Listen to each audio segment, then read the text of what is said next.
I could do the intro. What is this? This is take long to reach. Welcome to episode 82 of the Corey Shuffle Podcast. You can find this podcast anywhere. Apple Podcasts, Google Podcasts, Stitcher, Spotify. Anywhere you listen to podcasts, you can find it. Anywhere you get audiobooks, you can find it on Audible. Tune in radio with there. Thank you for everybody who's been tuning in. Welcome if this is your first time. And if you want to see my beautiful face, you can find it on YouTube, right? No, I told you last week I was coming here to play 2022 Soca. Going in and we open with, but this is brand new. This is as brand new as it could get.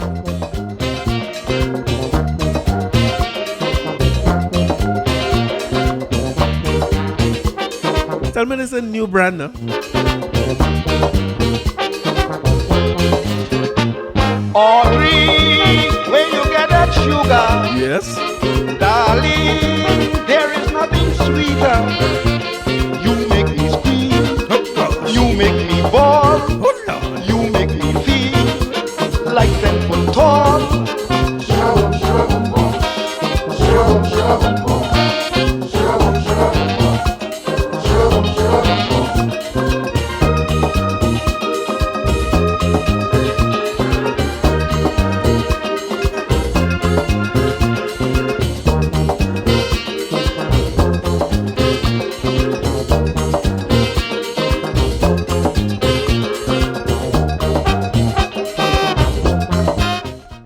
I see on the IG that man by the name of Tony Chowlin and Kernel Roberts is doing a refix, remake, rejig, redo.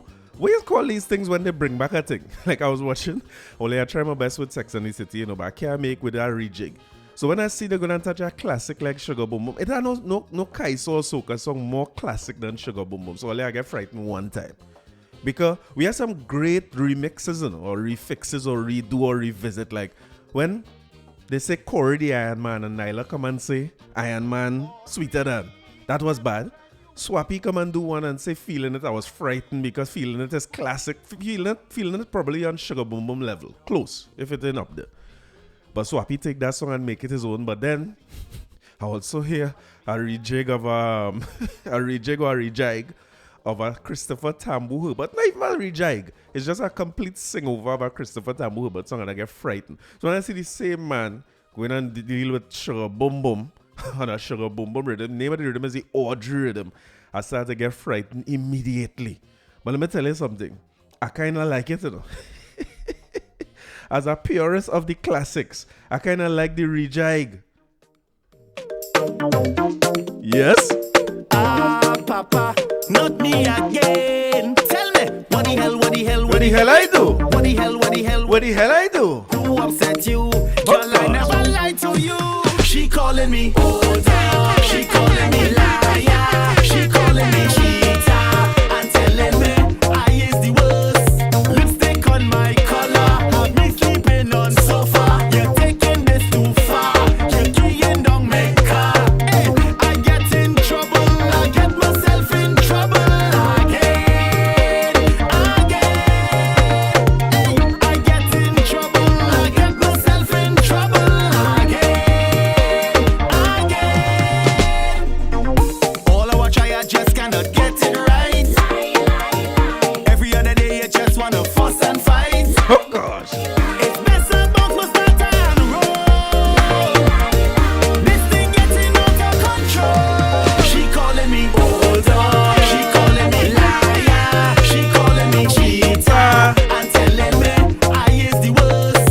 Lipstick on my collar, have me sleeping on sofa. You're taking this too far, you're keying down my car. gosh. I get in trouble, I get myself in trouble again. Hey, Super Jigger TC make a comeback. I get in trouble, I get myself in trouble again. I was frightened. After I heard the tambu, I see what's going on. But this song, and you had to respect it, and I probably had no reason to be frightened, because when you see somebody like Kernel Roberts behind something who not just know and understand Kitchener legacy, but is a part of Kitchener legacy, you had to know that he ain't going to put nothing substandard. Chinese Laundry himself is part of the legacy of many, many soca artists, and his legacy is part of the legacy of plenty Kaiso and Calypso artists too. So I had no right to be worried. This song bad. The old dog, the name of the rhythm is Audrey Riddim, right? And they launch it Monday morning. They also have Skinny Fabulous and Rhythm That Decent too. And who am I missing? It was Skinny Fabulous, Jaiga, and my memory is not so great. I think it's Zan. You know what I mean? Check Zan lineage, right? So I probably shouldn't be worried at all about I was writing. But I want to give a little story about that song they call Sugar Boom Boom. One of the greatest Kaiso Calypso songs ever written, delivered, composed, or anything, right? And you will know why it is a latch on to the TC on the rhythm so much. The TC is what are you supposed to say? Jaiga or TC? Whichever one. Is the biggest song on the rhythm. Because you hear what he's singing about? They call him a liar, they call him a cheater, lipstick on my shirt, they say I'm doing dirt. This song is in the... That is the way if you had to do a refix, you go do a refix. Because they write any theme of the original song. In terms of the composition of the music itself, they keep the same chord structure. Same chords, really. You're hearing that iconic bass line inside it. I wish they would have a bass coming forward a little more. Listen.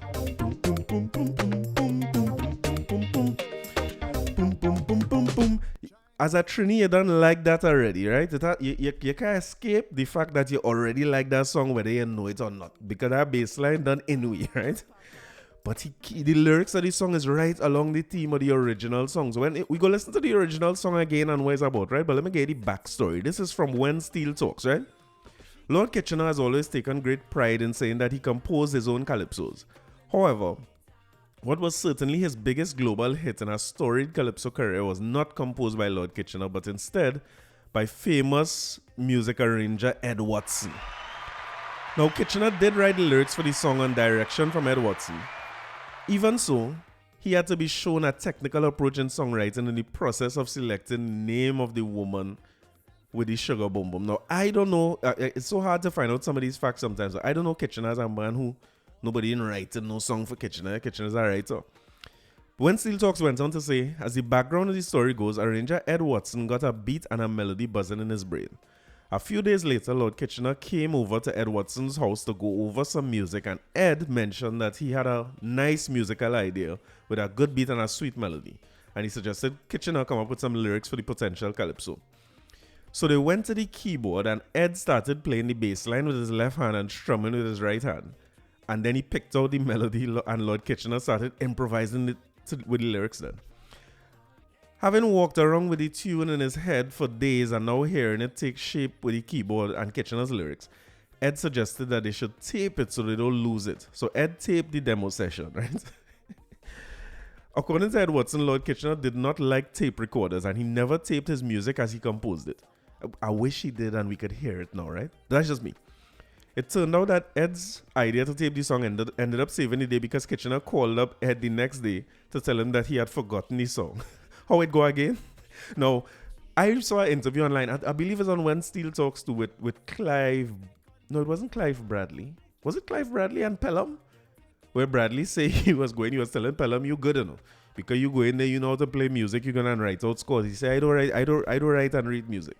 He said, so when I come up with that melody in my head and I get them fellas, they better remember it. Because he said, when I don't take my smoke up and drink, me and remembering that again. So goes to show you, like imagine this song could have been forgotten if not recorded because you can't remember how it went. But anyway, from that point forward, these two giants of calypso worked together to complete the song, which turned out to be the last song on the album, since Kitchener was one song short and had been trying for weeks to come up with that song to complete the album.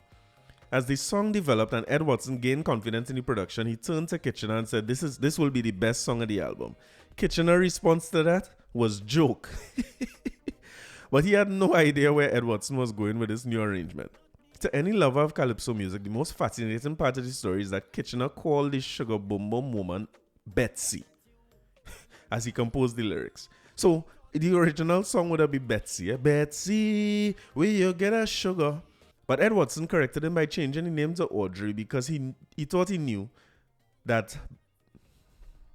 But Ed Watson corrected him by changing the name to Audrey because he thought that Betsy, or he knew that Betsy, the vowel sound was too weak to open the verse. Betsy, I guess you had to be a arranger to understand what I mean. But I suppose, I don't know if it's because Audrey ringing in no, but I guess Audrey is a more powerful opening. That's the first word you hear in the song. If it was Betsy, I never would do so great.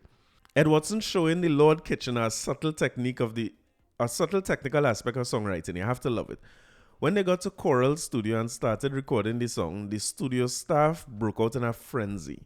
They knew they had a major hit on their hands, but the best part of it was that when Ed Watson called up Kitchener and played the final version of the song for him, a shocked Kitchener said, "Oh God." They had just taken the evolving soca music to global heights. Art imitating life. The developmental report by Kitchener on where his passion for Sugar Boom Boom was taking him climaxed with this couplet. "Give him a land, give him a car, but let no man touch my sugar." You remember that song? "Give him me land, pam pam, give him me car, beep beep, don't let no man, papa, touch my sugar." As akin to the intoxication of a drug addict. The message echoed loudly to those who have traveled that road. I don't know if you traveled that road before, right? But shockingly, after Kitchener's death in 2000, his wife and children soon found out that the house he lived in and the car he was driving was not in Kitchener's name. A woman called Betsy Ann Howell Pollard had title to both house and car. Only remember that? One might speculate that Betsy, his mistress renamed Audrey by Ed Watson in Calypso, was indeed the real Sugar Boom Boom, and that Lord Kitchener was not so much composing as he was reporting. I don't know how known that story is, but I remember when the thing came out, when he died, and the house they're talking about is Rainorama. We keep that in mind. What should be a national treasure? That should be a museum for anybody who born in this country should know where Rainorama is and should have seen Rainorama and all that. But you already know what Rainorama named after. We ain't gonna get into that. We'll deal with Rainorama next time, right? I think we did that in an episode before, matter of fact. But let me repeat that, right? The man have a line in his song, or a part of the song, that says, "Give him a land, give him a car, but let no man touch my sugar." He tried to call the song Betsy, or tried to open the song with Betsy. How much belly you have to have, Lord Kitchener? How much belly you have in this life to open a song, which, well, I guess at that point, you don't know that's going to be the most iconic song in your career.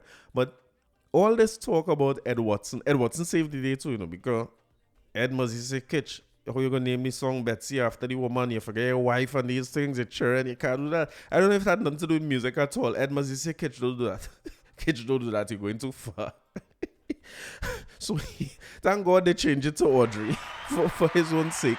And for our sake too, because we get a song that is easily one of the most iconic songs in the soca landscape. So that's why I like this TC song so much, because it not only fits in with the theme of the song musically, but listen to the lyrics in TC song before we go back to the original.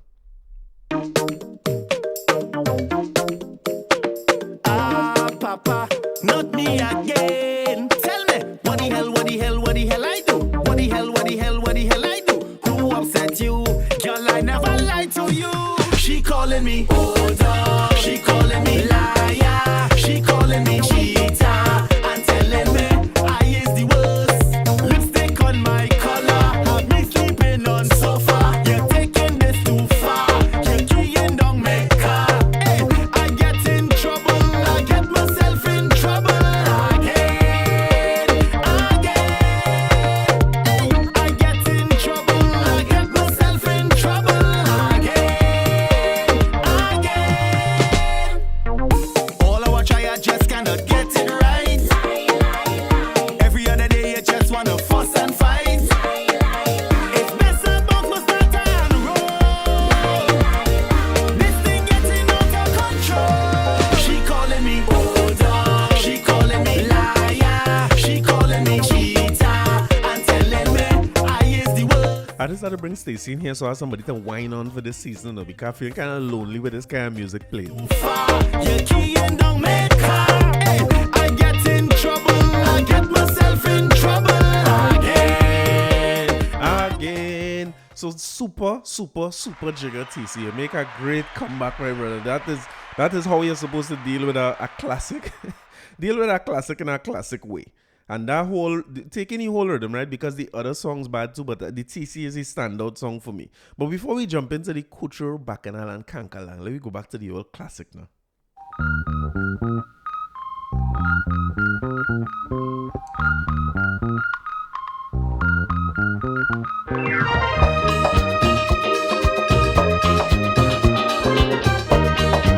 Hear what the guitar man playing this.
torture me the way you whine.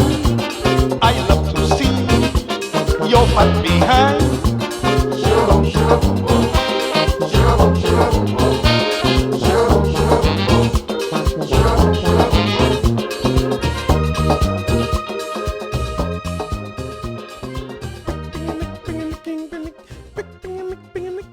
So just for some information's sake, the name of that album was Melody of the 21st Century. But salute to Chinese Laundry, young Kernel Roberts. Kernel Roberts my age now, and you're all the way young. And Zan, Skinny Fabulous, and the great Super Jaiga TC for that little combo collaboration, whatever it is you want to call it. So alright, let me get into something for the week now. What has happened this week? Oh, before we move on, I also want to say that Kernel Roberts is a genius, because he find a zone there. He catch me with he scrub it down. It take me some time, right? But he catch me with he scrub it down. And then when I hear tilt, I say, well, tilt? What kind of thing is tilt? But that tilt catch me too. So Kernel Roberts is a man to watch. He have a catalog of music already. Pan songs, party songs and all that. Well, a ton of songs that he write for people on road marches and all that. But he find a little space in the groovy here that's starting to get hard to beat. But anyway, funny that last week we talked about activism. When I was talking about this guy carrying casket by people's house and all them things, right? And I don't know, there's a real one-up in society, because they had a one-up that, right? So, coming from the news, the police versus marches at the Queen's Park, Savannah. Protesters tear gassed. Several protesters were arrested and dozens more were tear gassed by riot squad police as a protest march at the Queen's Park, Savannah against government's handling of the pandemic degenerated into chaos and violence on Sunday. Apart from the protesters being tear gassed, police were seen physically manhandling people as they tried to make arrests. The march, dubbed Pushback, was organized by the First Wave movement led by activist Umar Abdullah and was supported by radio talk show hosts Robert Amar and Andy Williams.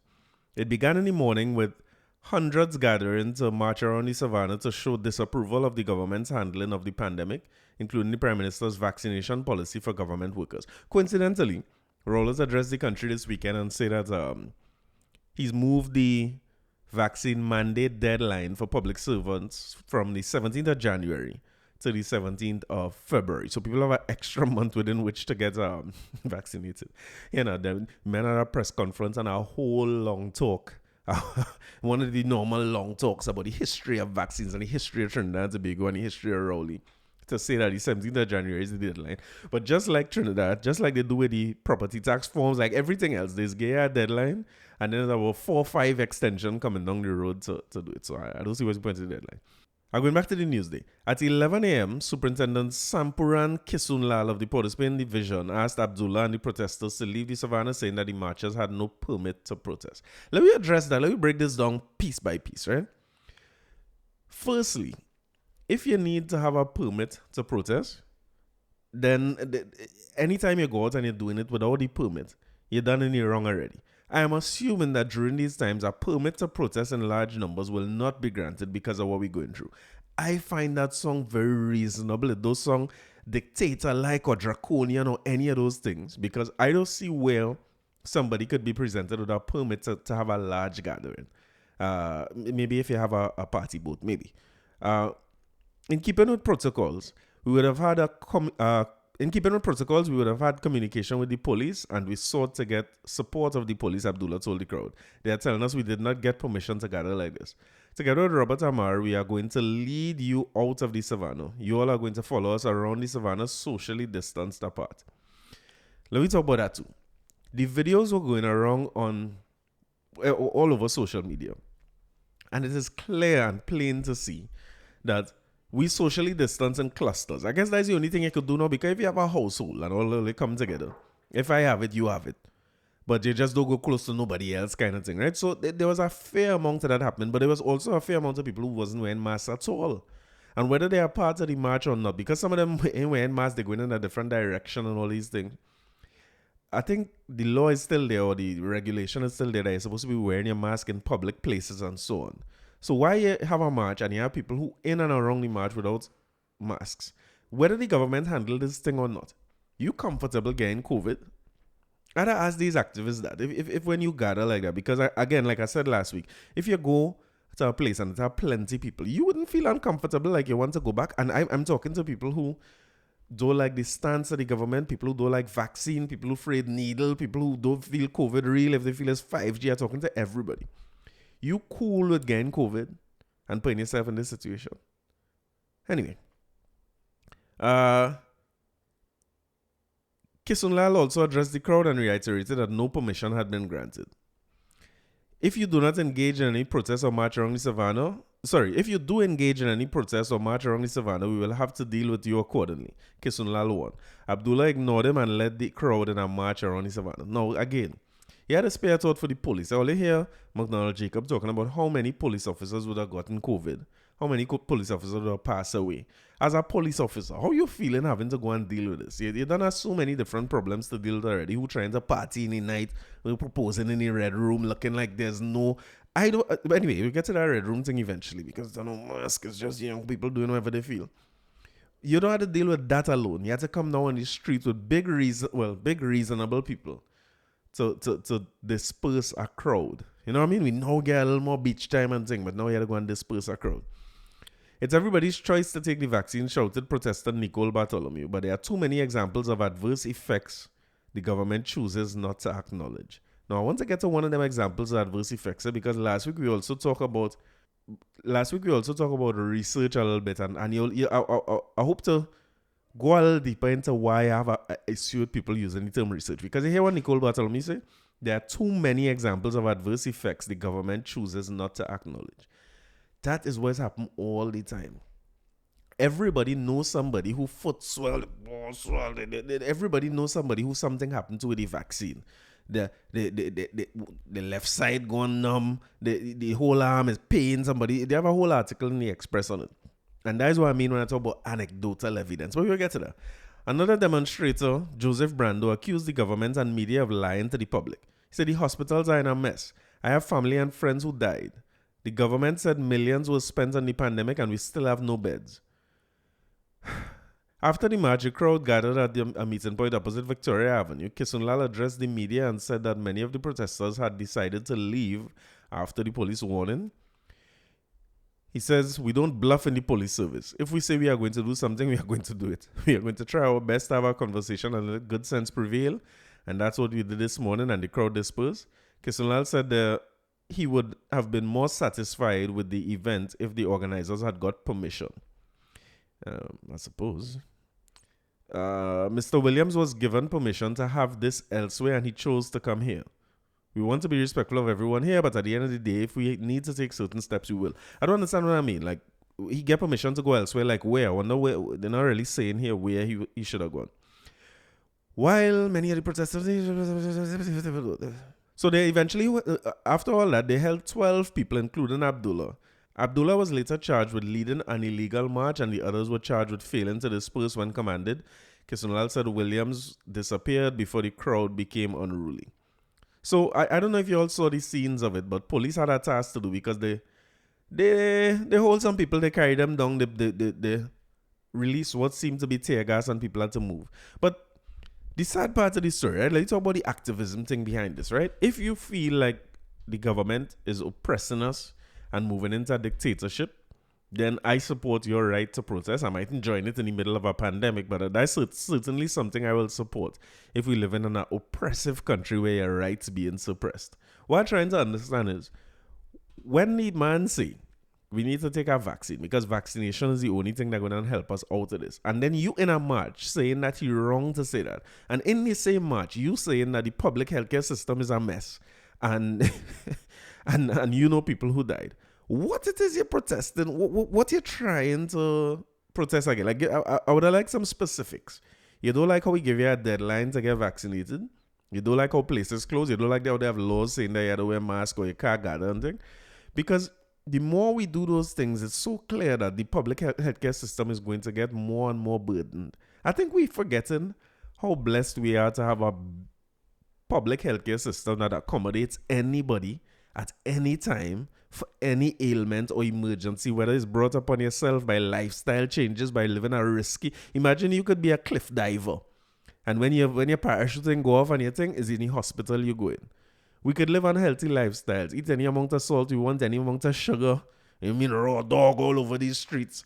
And then it's up to the taxpayer to take care of what you brought up on yourself, whether you bring it up on yourself slowly or suddenly. You could just waltz into the public. As a matter of fact, you could go in the hospital and just chill. Just open to the public. It never closes. Doctors always available. Nurses always available. Medication available to you. And we take this for granted. We genuinely believe, I think, that every country in the world operates that way. Where if you're sick, it's a government responsibility. You're paying my taxes, no matter how little your taxes might be. Because if you let me keep something in mind, right? As much as we like to talk about this. If you under the taxable level for a country, in Trinidad now, I think it's 7,000 a month, 6,000 a month, you can't get income tax. You don't pay income tax at all. You pay your NIS and your health charge, it might be at that level, it might be $100 and something a month you contribute, or $75 a month. And wherever you contribute, our employer contributing double for you. So that's $300 a month, right? Let's be generous and say $300 a month is what contributing for you. If you're working for $4,500, $5,000 a month, or anything less than $6,000. When that contribution is made, the only other time you pay in taxes is when you decide what you want to purchase. So whether it's a motor car, it's groceries, wherever I say motor car, whether it's a vehicle, where young people say a car. All right. When you go and buy a car, or you're buying any grocery, or wherever it might be, you have sales tax or VAT to pay, or motor vehicle tax, or whatsoever the thing might be. With those tax dollars that you pay, if you have a terminal illness, or you need something like dialysis, which is expensive to have and you need to do it often, like 2-3 times a week, you could get that done for free in Trinidad and Tobago. And free to you, meaning that everybody taxes coming together to be able to provide that service for you. Whether you choose to live healthy, live risky, care or not care, try and take care of yourself or not, it doesn't matter, you're going to go in there. So when you make a loose statement like, the public healthcare system is a mess. Yeah, it could be a mess, my brother or sister. What we expect it to be is a pandemic. We're forgetting this out. I sometimes wonder, like, the people who so gung-ho for these things, they're not reading the news. They're not seeing what's going on in other countries. Or somebody like Robert Amar, who is who's a learned man, well experienced in business, well experienced in life. He's been around. Remember, Amar had the original Toyota dealership. He used to do assembling of Toyota vehicles in Trinidad. He's had several radio stations, Kiskidi Caravan, Caribbean Song Basin was Amar too, I believe. So you were involved in so many businesses. You have so much experience. And you leading a march of people to tell them that the government oppressing us. So let's go out there, and regardless of what happened, whether people wearing masks, whether people social distancing, I think we're doing it. We out there, we're resisting. It's a rebellion. We're in an oppressive system and we need to push back. There have plenty different things I feel like the Prime Minister could do different. They have a lot of things I feel like the government dropping the ball on. I think a lot of it, you all know my thoughts on this. It's obscure. It's not well thought out. It's not planned for much future in mind. But something had to be done. And let me address this vaccination thing one time, right? Let me assume, why we always had to talk about COVID in this podcast? I don't know. But let me talk about this. This is my last time going through this thing with vaccination, because a part of it is me learning as I go along too. All right, let me talk about Red Room. Let me see what Red Room had to do with this issue with people protesting, right? The Red Room, a guy decided he's going to make a little proposal. Well, a very big proposal, right? How will I propose? I propose home, my mother and my wife, mother and the family and thing. I didn't see any way of doing it differently. I would have never do it any differently. But she warned me up front. She said, hey, me and that public thing, don't go in a public proposal and them things. So I said, well, let me come as close to what I feel she would like, and I do that. Now, I could have do a little more. I could have do one of them things. I see a video online the other day with a fellow. Like, they went to watch some kind of bird show. And the woman who's conducting the show is like you remember a circus? So these have a ring, the ring on the ground, and you watching down like the stadium. She like a bird up in the crowd, and the bird went up, and the bird come back, and then the bird come back with a ring, and the man proposed. And maybe I could have do something like that, but that's not me. So I do my little thing private. Not my African brother. My African brother went down on one knee and make a whole speech to a girl who turns out to be 20 years old. and he proposed, and the girl said no. The only thing I fault the girl for, right? Let me tell you what I fault the girl for. If somebody asks you to marry them and you want to get married, it's better you say no. I see people in the comments saying, better you tell me yes in public and then tell me no when we reach home. I'm not sure that is so good for the safety and health of the individual and consider. You know, man in Trinidad, we not easy, you know. So I don't know if you better you say no in public, yes. But what I don't like what she do, it was clear that the man was going to propose. At that point, you should have said, hey, no, don't pray yourself. Mistake. From the time you see the man on one knee and taking mic from the DJ, you could say, brother, hey, listen. It's just a once. Don't get up. Don't get carried away. You know what I mean? But she wait for the man to finish his whole spiel. And then when he reached to marry me, she said no. Kind of sad. I feel sorry for the brother. But what you gonna do? You're supposed to have, like as somebody else told me the other day, you're supposed to have several layers of proposals happening before the proposal. By the time you propose, you're supposed to be sure the person will say yes. And I want women to understand, let's see why man is take 10 years and think to propose. You're supposed to be sure they're going to say yes. But what I was looking at in the Red Room there, apparently Red Room is a little spot up in Europe, right? If you want to see these videos, you have to go to MYOB, you know, or one of these sites. News Before News, Look the Bandit, MYOB. Look for one of these pages on Instagram and you'll see all these videos I'm talking about. What I will say is this. Let's assume that the Red Room have some kind of license to have what they had there, because that looked like a full-on party to me. So I don't know what they're telling school. I wonder if they're searching this man laptop and phone and think who own Red Room. But let's assume that Red Room is a safe zone, right? So that everybody who work in there vaccinated and everybody who attends there vaccinated. The argument with the unvaccinated or the people who not on the vaccine thing is that, well, if COVID was spread, that's a spread. The vaccine is not. That's true. But I will put it like this. If COVID was to spread in a room full of vaccinated people, where the evidence is clear that the vaccine gives you some level of protection from ending up in a hospital or ending up on a ventilator or ending up dying. That is it. The punto final. That is all it is. When they presented that to us and they're showing us the evidence where most of the people who passed away were people who were unvaccinated. Let's assume that COVID spread in a room full of vaccinated people. My question is, what impact does that have on our public healthcare system? If 98% of those people, based on what they're saying in Trinidad now, if 98% of those people are not going to end up in hospital, of the 2%, 98% of them not going to end up on ventilators, and of that 2% remaining, 98% of them not going to die, then what's the issue really? If, for instance, we have a party full of unvaccinated people, and I'm not talking to you, the people who like to talk about this is people who believe in their own health and their own immunity and so on. Agreed. If you're healthy and your immunity strong, you probably, your chances of ending up in hospital real low too. It's going to be like a cold, you're going to cough twice and you're going to get over that, right? That also proven. The evidence is there to suggest and support that, right? When all you're partying and they have people among you who not fit like you, who not as healthy as you, who are comorbidities, who diet is a mess, who had all kind of sickness before that they never take care of, or sicknesses that they didn't know that they had. When they end up in hospital, who paying for it?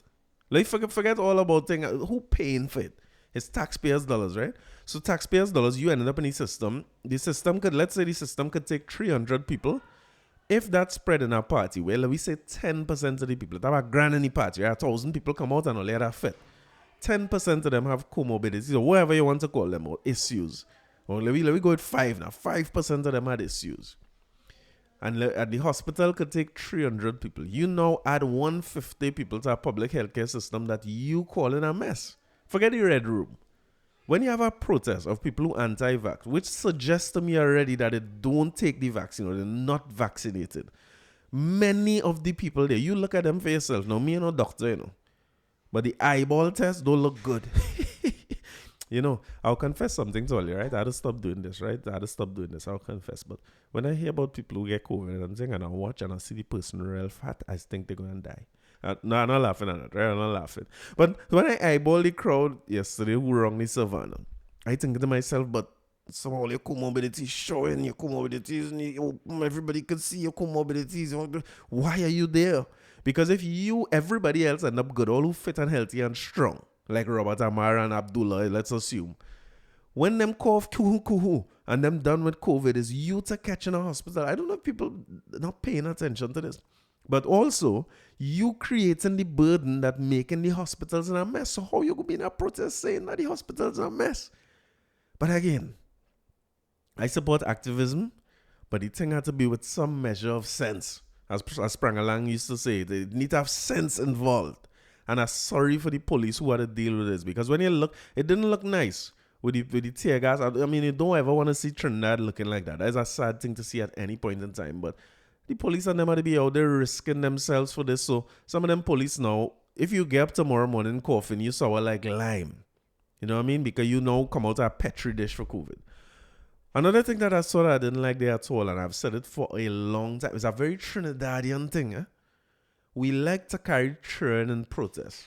So there's another video going around online now where you're seeing a little child and a fellow washing out the child's face, and the child like he crying, and they're trying to show where tear gas would have burned the child or whatsoever it is, which is unfortunate by any stretch of the imagination.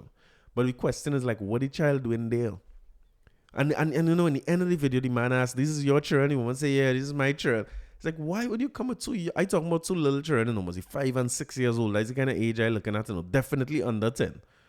Why would you have them little children in a protest for a dictator? Them know it's a dictatorship. Them know it's overdoing COVID regulations. Them know it's suppression and what they know. Why are they there? Why would you expose your own children? I have a little system home here. We work out something. We say, listen, anybody who exposed or anybody who get COVID, we have a room dedicated to that person. In that room, you have a little bathroom, you come out. You have a little system in the corridor. You say, Claire, when you come out and you need food, you call for your food, call on the phone, FaceTime and thing. We will keep contact and all that. But we will keep that little space clear and we go Lysol down when we coming out and so on and hope for the best. And if it is you had to leave home, you have a little backyard space. You need some air. The backyard is yours. The front yard is for the people who wasn't exposed. That's a wee little system home. I don't know if it's perfect. I don't know if it will work. I don't know what will happen. But at least we have a system. But it's a nobody who's adhered to that system more than a fella named Zachary Shepherd. This man is overdoing it. This man is overdoing it. If you want to feel bad in life, you get exposed and come in this house, because Zachary is coming out with a mask, a shades, and a hat. He not playing that game yet. Man gone to sleep with that mask. They had to take off the mask of the man before he suffocate. He not playing these games. Why would you carry your children into what is clear and present danger? And a big part of the premise too is the people saying, well, the COVID isn't doing nothing to little children. Why would you want to find out? Why don't protect your child and keep them home? You know what I mean? Some of these same people in that march who saying the Prime Minister is a dictator. If the Prime Minister tomorrow come and say all schools open and all children have to go to school, they itself go come and say, well, I ain't vaccinating my children, or I ain't sending my children to school because they're exposing them. Like, why? And this is not a COVID thing. Because when we protesting conditions in school, like a teacher who don't come out, or a school that was supposed to be rebuilt, or any of them things, we have a tendency to bring the children in the march holding placard and chanting too. What was the name of the thing? Push back. TNT, push back. The march was vibes. I'll give them that. The march was vibes. At least from some of the protests I've seen and some of the chant going on in some of them protests, this one was a better one in terms of the march and thing. I had to salute them for that. They come up with a nice little chant and it was going strong. But for common sense sake, let me leave the children home and leave them out of that now. Don't expose them to what could happen. When you're going to a march like that, you're taking a risk in a time like this. Just leave the children out now, then we could discuss it differently. It's a vaccine podcast, so let me get to it one time, right? Trinidad Express, my friends at the Express. This is by K. Marie Fletcher now, right? Express have a photo of a woman in tears and a mask in front of some a TTT TV6 and CNC3 mic, looking like a press conference of sorts, right? The caption under it is Alicia Cibaran weeps as she speaks about her reaction to taking the Pfizer vaccine during yesterday's news conference at NUGFW headquarters in Henry Street, Port of Spain. So, 3 people ages 16, 19, and 26 are claiming to have experienced severe side effects after receiving the first dose of the Pfizer vaccine last year. Speaking during the news conference held by, I think that's NATOC in Port of Spain. Oh, NATOC, the union, right. Supported by their parents, Felicia Ballantyne, Kyle Paul, and Alicia Cibaran shared their personal stories of alleged adverse events experience. Parents of 19-year-old Valentine said their daughter was a healthy teenager who took the vaccine on September 25th because she wanted to return to physical school. A choice they now regret as the vaccine left her paralyzed, forcing her to use a wheelchair, they claim. Her emotional father, Valentino Valentine, said, "My daughter took the first shot of the vaccine and the result was very bad. My daughter was in a lot of pain 4 days after the vaccination. At Princess Tong Health Facility, they kept her sitting under a tent. No one was really seeking her attention. Seeing the child in a lot of pain, chest pain, can't breathe. We end up leaving there without anyone taking a look at our child. I call out for help. I got threatening phone calls. I just want people to know what's going on. It's hard to see my daughter like this." Now, sympathy going out to these people because I don't want to make light of what anybody going through because that medical situations ain't easy. And all of us know what it's like when you see a child sick. That is not a nice thing. That is not an easy thing. What I want to talk about is this. I'll tell you a little story again, right? A friend of ours come over. I can't remember if I talked about this last week, but a friend of ours come over, friend of the family kind of thing. And she was saying her reasons why she not taking the vaccine, right? Now, from my understanding, she already get COVID and passed that already. So, thank God she lived and she survived and could tell this story, right? From my knowledge as well, she is a part of the healthcare system, right? She works in a GFW, for whichever one.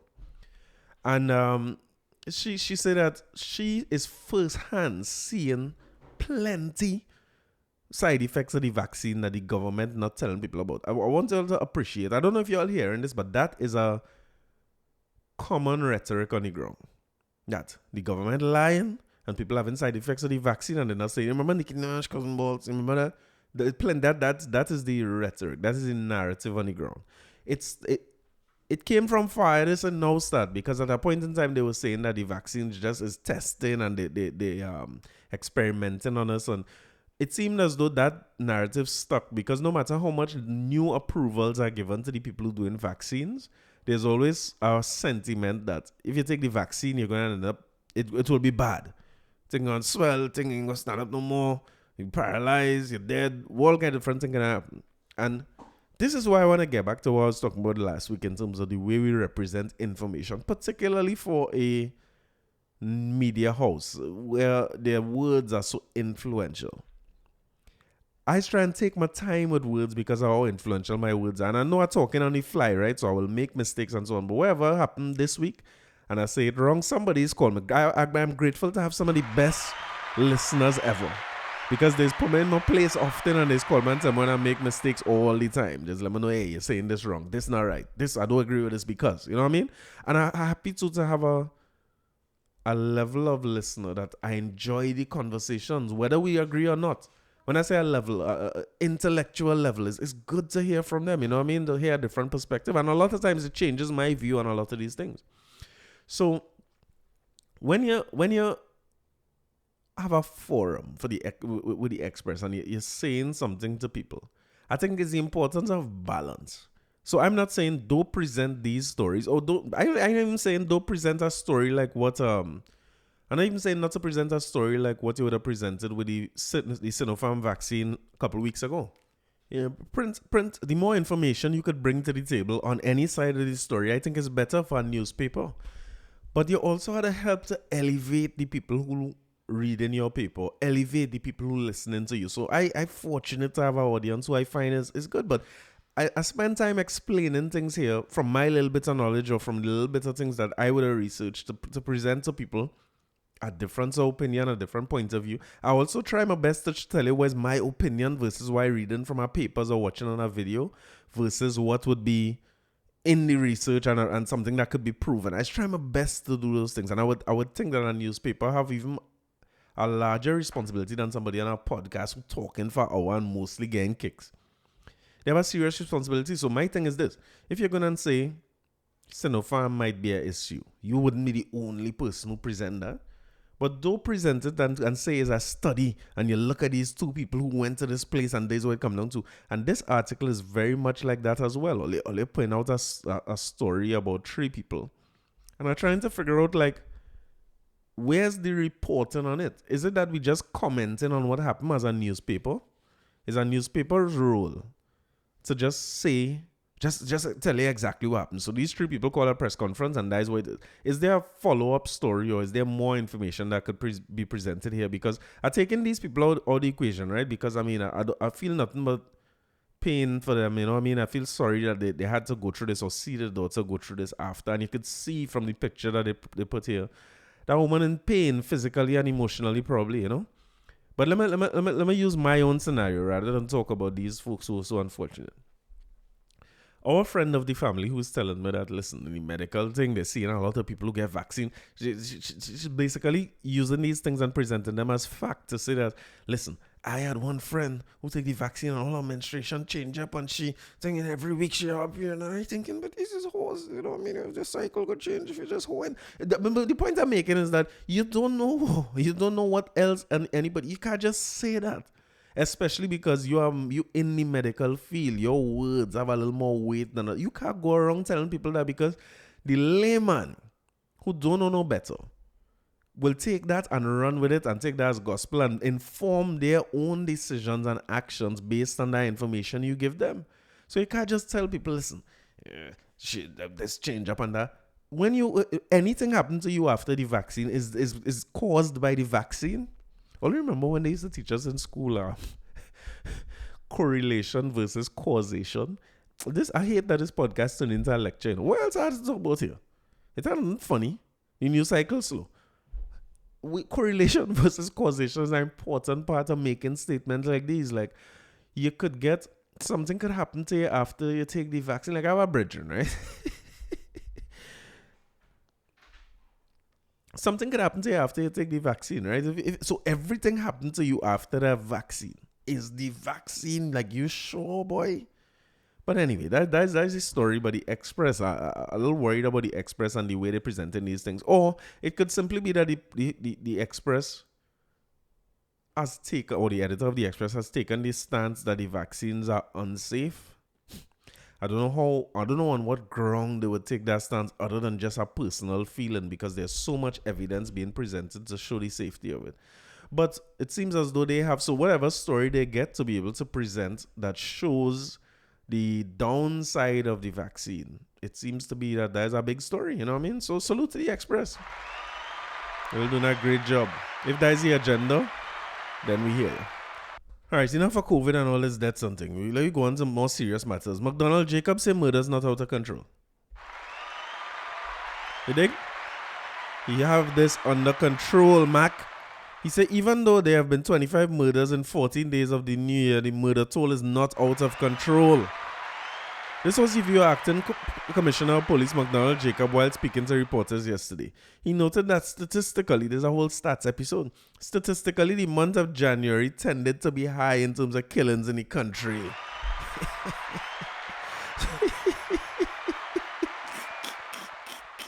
No, don't laugh. This is not funny, right? Don't laugh. The man basically saying, listen, January is a killing month. So you can't say that it's plenty killing because it's 25 and 14 days, because January is kill people time. It's open season in January. Good to go. Numbers can't just be compared on the surface. That's right, Mac. There needs to be a holistic approach. You can't just look at statistics from year to year without analyzing what would have been said or what would have led to these numbers. I absolutely agree. That approach can interfere seriously with the decision-making process, and that is why, for me, I like to do trend analysis. Somehow we are not a stats episode, we are not a research episode. The man basically saying you can't just say 25 and 14 is plenty. It's plenty compared to what? It's the same thing as we telling people, you know, plenty people you know who take the vaccine. My question is, what is plenty? How much is plenty? We have about 500 and 600,000 people vaccinated. These 3 people you know who had adverse effects is plenty? Okay. He explained that in 2021, for the same period, there were 8 murders. Mark, you're confusing me now. Wait. I don't read so well. Even though there have been 25 murders in 14 days, the murder toll is not out of control. 25 murders, 14 days. Then said, the same period in 2021, there were 8 murders. Mark. 25 this year versus 8 last year is more than triple the amount of murders in the same time, Mac. So I'm not sure what numbers you're talking about. What's going on? Oh, all right. I understand what Max saying now. You see why you must reading is fundamental. He explained that in 2021, for the same period, there were 8 murders. The toll at the end of that month was 25. No, Mac, I still don't understand what you're saying. Mac. It took you a month to get to 25 last year. This time in half a month, less than half, January had 31 days. In 14 days, you had 25, Mac. It sounds like a little bit out of control to me. In 2020, at the end of January, it was 46. So we had 46 in 2020, 40 in 2019, 60 in 2018, and 52 in 2017. All right, so what you're trying to say now? I trying to stick with him, because you're using those figures to say that it is not out of control. Because 2020 seemed to be the only year where it slowed down drastically, where you had 25 in a month, which is much lower than any of the other months presented, right?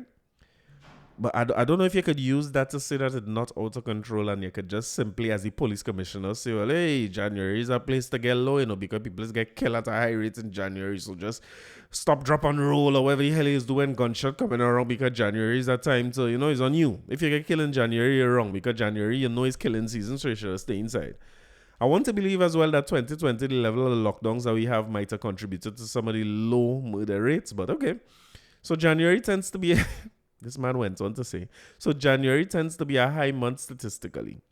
And I only bring these figures just to say, while we are alarmed and concerned and are treating with the killings, things are not out of hand.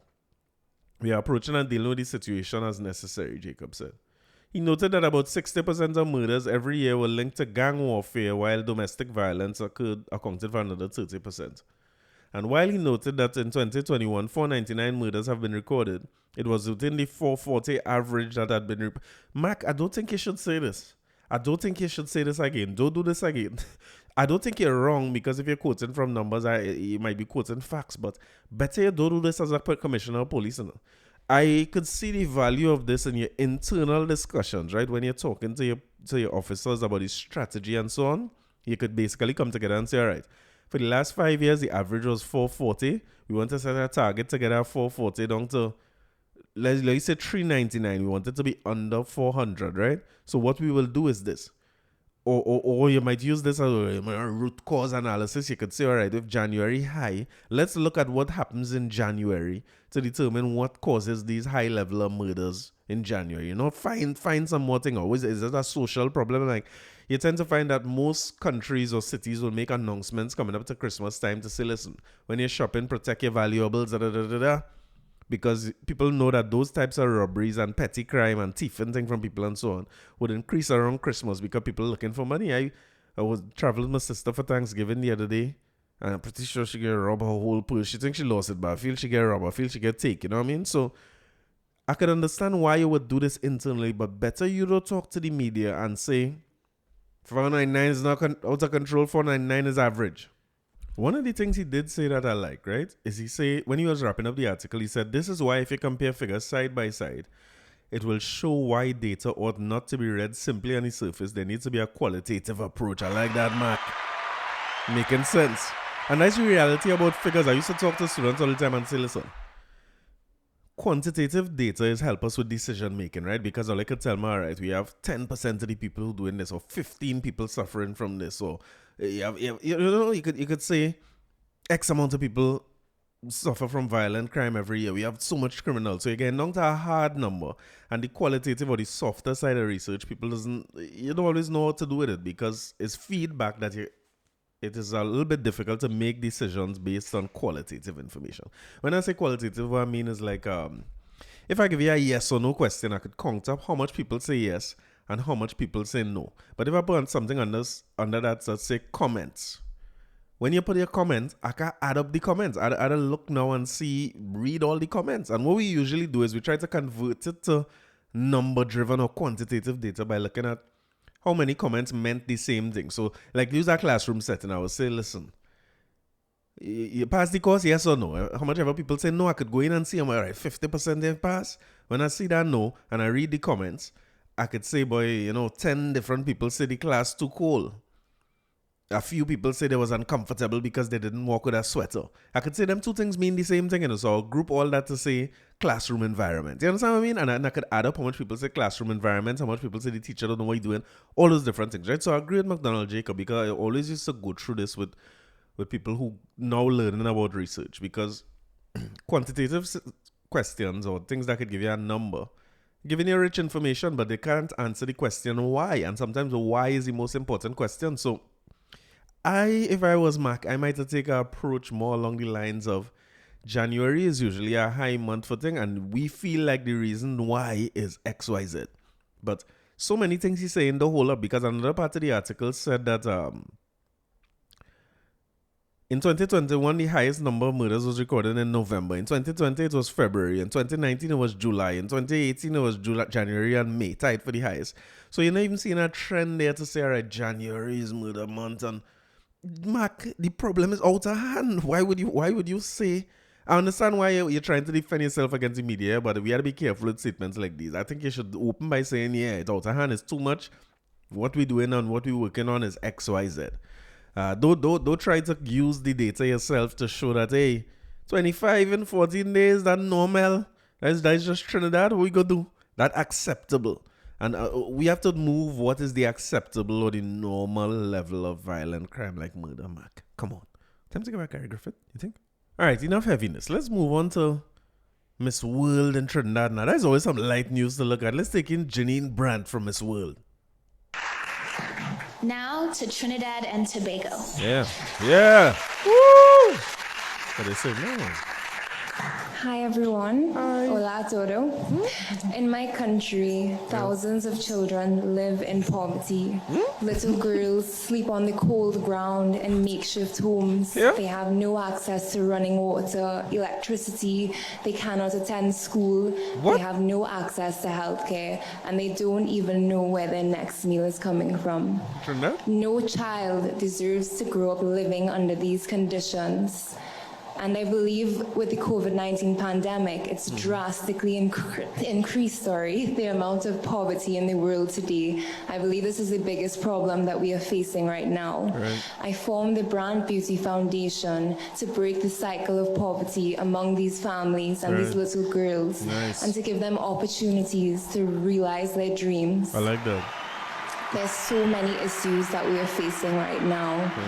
And I decided to embark on several projects throughout my country because there's no one solution to these problems. I conducted several empowerment sessions with girls to teach them vocational skills. I built a home for a family of 7 to create a safe environment for them to live in. I distributed thousands of sanitary napkins to women and girls throughout my country because I believe, yes, we were giving out food hampers, but no one was thinking of feminine hygiene. Right. I was able to establish a hydroponic system to create food sustainability and an income for over 100 families. And I was able to provide a solar panel to a family in desperate need of electricity. Nice. There's so much more work that needs to be done today. Right. But what my Beauty with a Purpose journey has taught me is that it is our responsibility. Each and every one of us in this room here today. It is up to you, it is up to me, it is up to all of us. Thank you, Trinidad. Yeah, man. Yeah, man, Janine, you got bad. Yes, clap. We win. We win? I find like we should win, to be honest. I find like we should walk all the winners there. So this apparently is the new format of the Miss World competition. Now, I'll forgive me, I ain't watched Miss World in a long time. So I thought you still had to do the evening gown, do the swimsuit, answer a question that ends with world peace, and win and bust out. But why seeing them sit down in here, it looking like parliament, if you ask me. It looking like one of them kind of settings, like if it's a UN thing or a parliament, something like that. And they say no answering the questions. It was kind of odd. I ain't accustomed to seeing this. I don't know how long this is going on, if this is a COVID thing or is a new thing or what is happening, but apparently this is where Janine Brandt is. She going for the Miss World competition, and They ask her about her beauty with a purpose. So the beauty with a purpose, from what I understand and what I gather, is that you have to talk about, okay, so you're beautiful and all that. We could see that in the evening, going on the swimsuit. I don't even know if you do them thing no more, but we could see you're beautiful. She's nice. But we want to know what is the purpose, or what you're using your beauty for. I don't know how to put this in.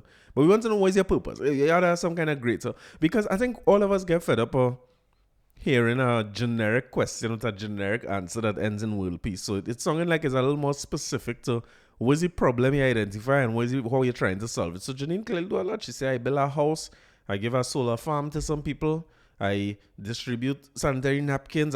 She do a lot. You know what I mean? So I was assuming that, well, she have a brand foundation. So contribute to the brand foundation, right? Find the brand foundation and go and make your contribution, because everything that she says is doing good work. But for some reason, this caused a little bit of a hullabaloo among the social media and the traditional media and everybody. People didn't seem too pleased, because it really sounded like when I listened to it myself, I said, with Trinidad here, this is what they're talking about. What going on? What happened in these streets? Like, we just had girls sitting down, sleeping on the cold ground and them kind of thing. But again, the girl numbers might sound... All right, let me put it this way. She said they have thousands of people in poverty in Trinidad, right? Just like McDonald Jacob. Let me go to some numbers here. UN publishes something called a UNDP. You could go and look this up. Something called a multidimensional poverty index, right? So all the vexed people vex. You see, because sometimes we don't like to hear about ourselves. We don't like people to talk about us in this kind of way, especially when it's an international forum. Like, I listen to Miles and Blaze on the morning show. Miles is upset. This girl, how you go there and say thousands of people? It's not thousands. Yes, it might have people who poor and people who sleeping on the cold ground and people who have access to water, but how is thousands? And again, it's the anecdotal thing. Like, it's not thousands because we don't feel it's thousands. Also, callers was calling in to say, nah, what she talking about? I never see no little girl sleeping. So when you never see it, that means it never happened. It's such a dangerous way. I would agree with my guy McDonald Jacob. I understand what he's saying. We don't really like to get into the numbers for some reason. And the thing about it is the numbers there. Let me read something from the UN. Now this turned into a whole education podcast. It said that in Trinidad and Tobago, 6% of the population are multidimensionally poor. Now let me do some quick maths, right? So what they do is they have a series of, when they say multi-dimensional poverty, most of us, when we went to school, they used to have a simple thing called a poverty line. And the way you used to calculate the poverty line is you get a basket of what we call basic goods. And they try to identify what is the cost of that basket of basic goods. And then they identify what is the average income in the country in your domestic dollars. And then they see how much people can buy that basket of goods with their current income. And they had expanded that to move it from individuals to household, because if three of we working below the poverty basket of goods, but we put our three things together, we could still buy a basket of goods and we'll still eat and everything. So they've moved beyond that now to look at a multi-dimensional look at how you define poverty. And the dimensions would include health, education, standard of living, and so on, right? So they're using this multi-dimensional. You'll see it as a MPI, Multidimensional Poverty Index. And the UNDP, who I feel is a credible source, and I believe I look at them for all the information that I get when it's academic papers. I use this. This solid, right? We could agree on that. They said 6%. So let me just see what 6% of 1.5 million is. I always fall short here, because me and Matt says know the answer to these questions. No, maybe I should have prepared this in advance. No, not 6%. 0.6%. I thought it was 90,000 people. I get frightened. Like, look the thing written right here, man. In Trinidad and Tobago, 0.6% of the population are multidimensionally poor. 0.6% of the population is 9,000 people, which lines up exactly with what the girl was saying. The girl said thousands of people live in poverty. How come we so shocked to hear this? We in a country and I don't think she was saying like the streets littered with little girls sleeping on the pavements and as I hear one caller say, but 0.6% of the population at 9,000 people is it valid if you're multidimensionally poor, meaning that you don't have access or enough access to the basic health, education, and standard of living. Your standard of living is judged or assessed based on the same thing that she was saying, running water and electricity. The girl clearly had her numbers right. So can we agree that 9,000 qualifies as thousands with the girl answer? Salute to Andrea, but the girl know what she's talking about. They went and say that an additional 3.7% are classified as vulnerable to multidimensional poverty. What they're trying to say is that we have 9,000 people in the country who are, by their standard of multidimensional poverty, they living in poverty. So the girl dead on. But the more worrying thing is that we have 3.7% of people who borderline. They say they're susceptible, they're vulnerable to it. So whatever your home circumstances are, you're on the brink. Let me see what this thing is again, boy, if I could work this out right this time. 1.5 million people. Multiply, boy, by 0.37%. 0.037 is 55,500. No, well, they have it at 51,000. Good, 3.7%. So 51,000 people are susceptible or vulnerable to poverty, while we have 9,000 people who are already there. So I'm not understanding what the uproar is about or what people are upset about that. You know, when we see certain people who look a certain way, have a certain thing, and they have a convent accent and thing, anything you say, people is just go out here, you know. It don't matter what she say. It's song bad, like if it's trending, but she's talking about the facts. We have 9,000 people, it's just thousands, and thousands more who vulnerable. They went on to talk about severe multidimensional poverty. And even that figure is 0.1%. So you're still talking about 1,500 people who are in severe multidimensional poverty. And add that to the people who exposed to it, and 3.5, that's the 55,000 people, and the 9,000 who are already in it. And the severest part of that is your 1,500 of that 9,000 people. So I'm not seeing what's the big issue with what she say. She talking about the same trend that we live in. We like to put on blinders, and act like if nothing are happening. And you know, it's what happened to me when I started working Port of Spain. Before I used to go in town every now and again. Anybody asked me for money, I used to get it. Once I had the money, I given them and that kind of thing. You know what I mean? And when you're going, I was working on Park Street at the time. When you're working on Park Street and you want to walk across Park Street to go and get food, the amount of people who stop and ask you for money, eventually you get sort of immune to it. You know what I mean? You just start saying no because you can't give everybody. And then the value of giving people, that started diminishing my mind too. When I was leaving elders classes, what they are coming down from elders. And I used to give him $5 every Saturday. This is after econ classes. So I guess the econ in my mind, and I'm thinking, you know what I mean? All this kind of thoughts about poverty and all them kind of things stuck with me through Elder is one of the best teachers they ever had, by the way. And when I'm walking along the road, I used to make sure I leave, I think it's Pembroke Street Elders building on. And I used to leave there and walk down Frederick Street. I heading down to Prince Street to get a taxi, right? But they had a rasta, a vagrant or homeless person at the corner of Park and Frederick Street. And when I passed there, I used to just hand him out $5. Whether he asked or not, I said, that $5, that is you, my boy, you're good. And I remember one day walking down, and this man is unwrapping his little crack ball. What is called crack? Rocks. This man is unwrapping a little rock right on the pavement. They're getting ready to smoke. And my little naive self, them days I must be 19, 20, 21. My little naive self stop and say, this is what you do with my $5. Listen, that man will look up at me. I could not describe this day in any better to you. That man had his little crack rocks in here, and so he looking. That man look up at me. And look right back down at the crack rock and organize the thing. No, in fairness, as a man who's matured and seen a lot of life, my stance on that now is I should just let the man smoke a little crack in peace, to be honest with you. What the hell you going to do? If you take a little smoke, take a little smoke.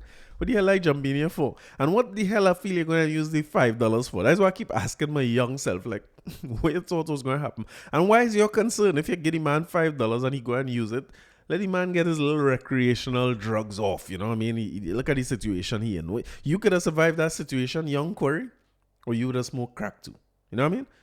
But anyway, we tend to turn a blind eye to some things or pretend that it don't happen, or we get so desensitized to it that we just forget. And the point is that the girl, right? She's talking about thousands of people in poverty. Another thing that people had a problem with, which it might be the naivety of her youth. Just how I could point out my own naive ways at 20 years old, right? Remember what it was like to be 20. That partner of mine, I name a Pravad, right? We went to UE together. I'm a good friend up to today, right? And he always tell me this story because I have him known as one of the brightest people I know. When we went through UE together, we used to call ourselves the performance core. In other words, we perform. We get the thing done. We thinking and executing at a high level. Our strategic knowledge is tops in business management. So we feel like we're the core. Whoever else you put around, we're going to shine because the core is here. And once you put everybody else together, we're going to excel together, right? Young arrogance is a hell of a thing. But I always remember him telling me a story about going into a board meeting, right? Now, I had studied marketing and he do finance, right? But in my mind, if he chose a career in finance, in marketing, he would excel the same way. He's just one of them guys. He's going to be great at whatever he tried to do. So he in a meeting way, and I guess he was in the same mode that we would have been if it was the performance core and all our other friends around Yui. So they're going through the meeting and he making his contributions and everything, right? On the head of the, you know, them meetings where the bosses at the head of the table, your CEO or your chairman or whatsoever.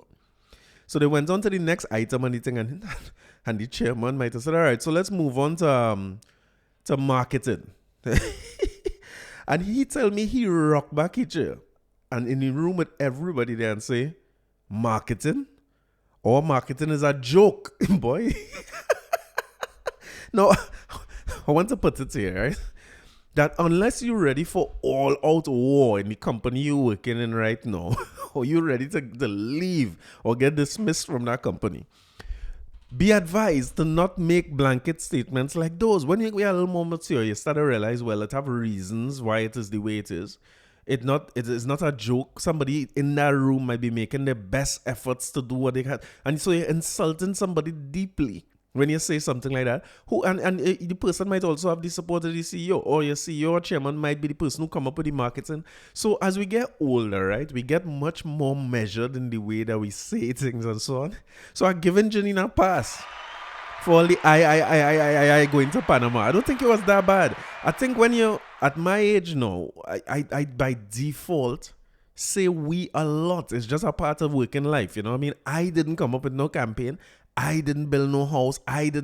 It's really we. And even when I was younger, I started saying we because of our management course. You know, you go on them productivity course and management and they say give your team credit and always acknowledge your team. I used to force myself to say it because I know it should be said and it's a better thing to say. But I had a stage in my life now when I say we, I really mean we. So even talking about this podcast, I say we. There's so many people involved in making sure that this podcast come out every week. I don't take them things for granted, you know what I mean? So salute to Andrea. Andrea doing a great job. Don't let nobody think, you know, the social media going to come at you, but you continue to do it. I just want to know, like, what happened with Miss World? Is it we still do the big stage with the evening gongs and the swimsuits and these things? I'm just asking for a friend, like, we still going to see that, or it's just is it a bright off or do off or whatever it is, or they incorporating the doing and the brightness with the beauty? I like that too. So beauty with a purpose, right? Matter of fact, wait now. Anything you want to know, you could check out. You know. The finalists officially announced. Beauty with a purpose is a part of the Miss World competition. So when you're in Miss World, you could end up in the beauty with a purpose part and then present what you've been able to do. And you could go on YouTube and check out the brand Beauty Foundation, and you'll see a lot. This is no makeup thing. There's a lot going on her YouTube page with videos where she presenting to young girls and has identified young girls and the causes of young girls. So yeah, give yourself a clap, man. We can't argue with that at all. Salute to Andrea Brandt. Alright, let's talk about Carnival now. It's Carnival time, you know. We get songs for Carnival and things. I still have some new songs to play as an addition to our Carnival series of highlighting some new songs, right? I want to play one of the geniuses in soca. But before we get to that, Michael Mondesi talking about the August or September Carnival, right? So he said we must put the lives and well-being of our citizens first. Any incarnation of staging the Carnival of 2022 must make that statement paramount to its planning, says event manager and promoter Randy Glasgow. So there's Randy thoughts on Carnival, right?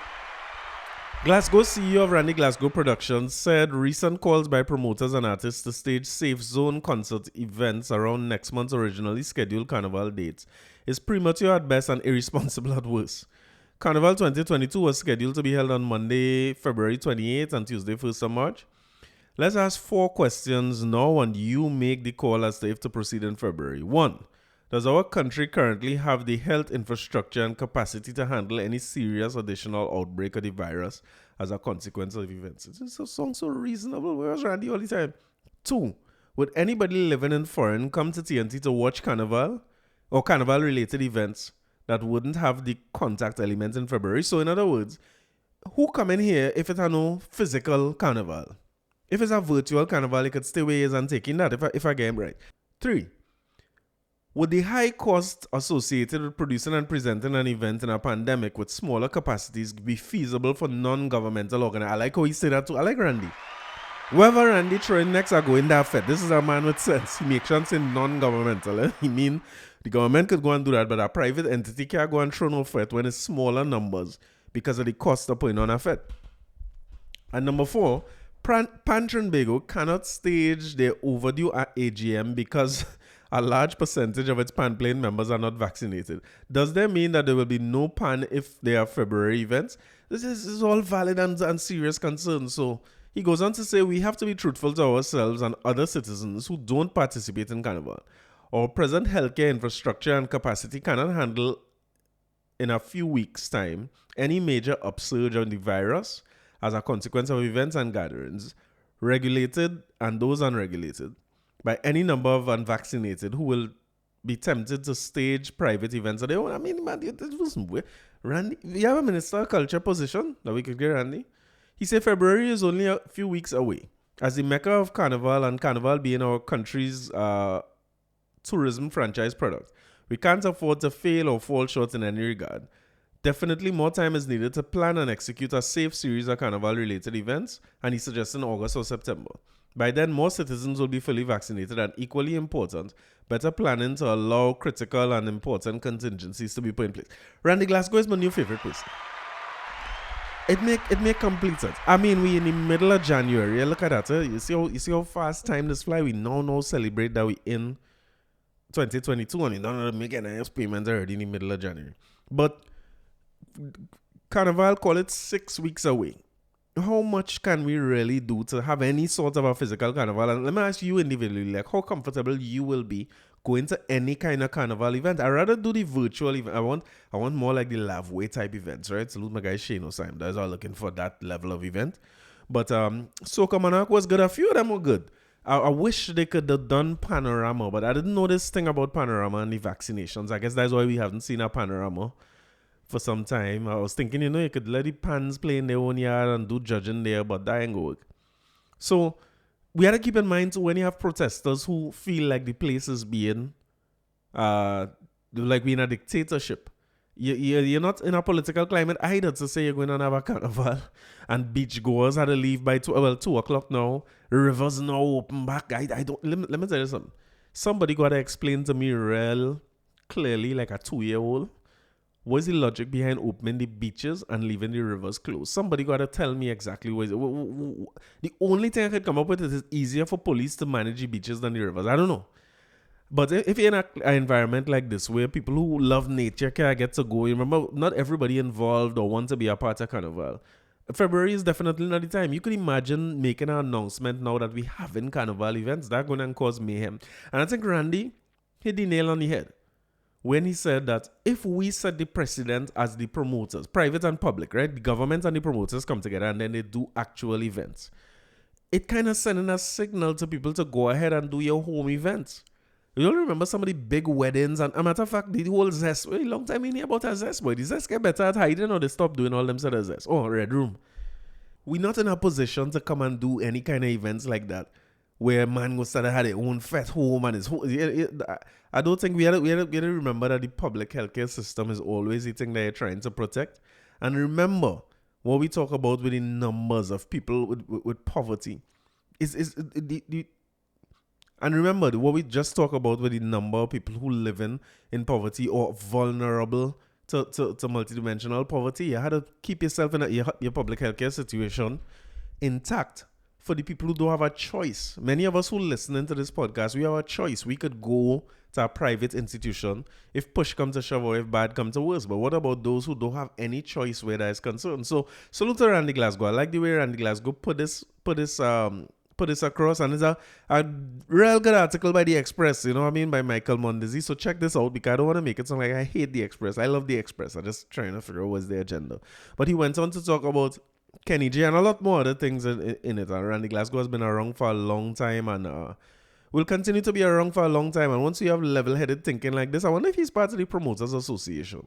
It would be so good to hear what promoters thinking about these situations. You know, I always accuse the government of not, like, how deep is the stakeholder involvement? But it's good that the media go into some people who directly affected by this, because it's noble as well when you're a party promoter and that's how you're making money, to be able to acknowledge the situation for what it is and openly say that, hey, February is not the time. Hopefully we have a few virtual events. As we talk about Kenny J, you know, it was said that Kenny J was in several virtual events, and COVID was spreading some of those events as well. So that and all we had to be careful of in terms of how we protect our artists if they come together to give us a little virtual show, or how they protect themselves. But after that, and let's hope that by August, September, when things cool down, we have an opportunity to have a real carnival. Why not?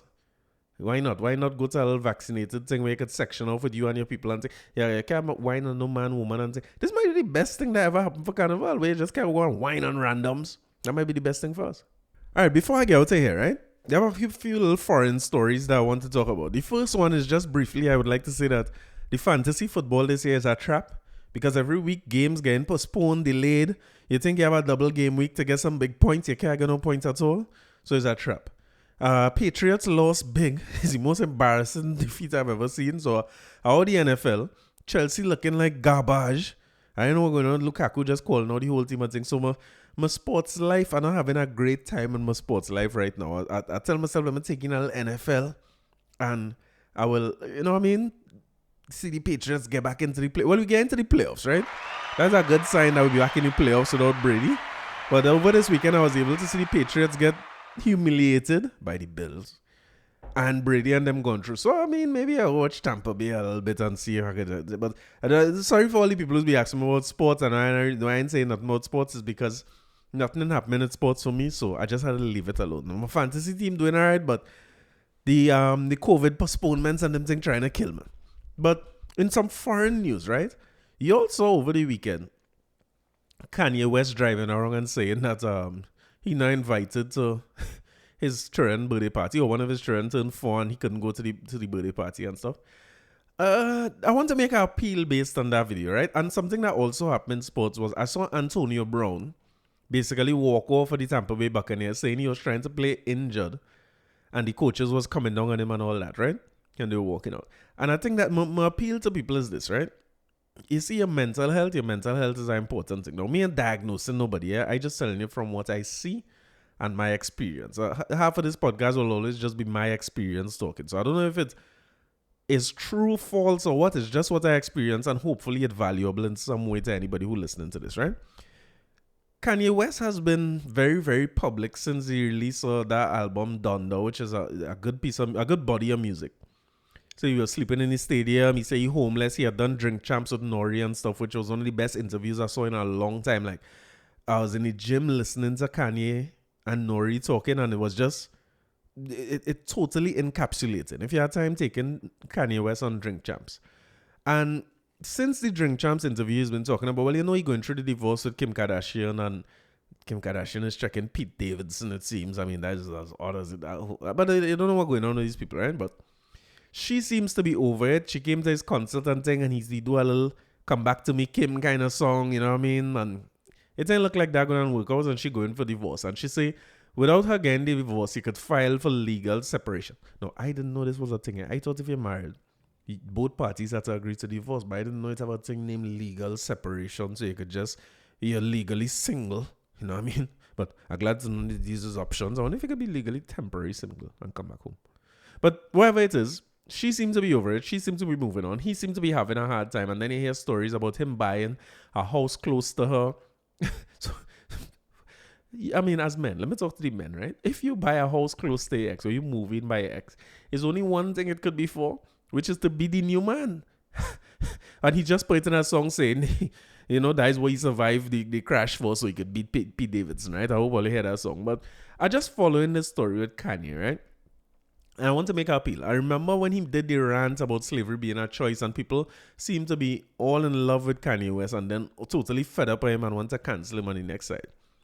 And I want to say this, right? And I saw the same thing with Antonio Brown, where people basically saying Tom Brady do so much for you, he bring you back on the team. Because even if you don't know nothing about football, this is a player who had he has many issues with being settled. Like he's flare up every now and again, cuss up everybody, walk out.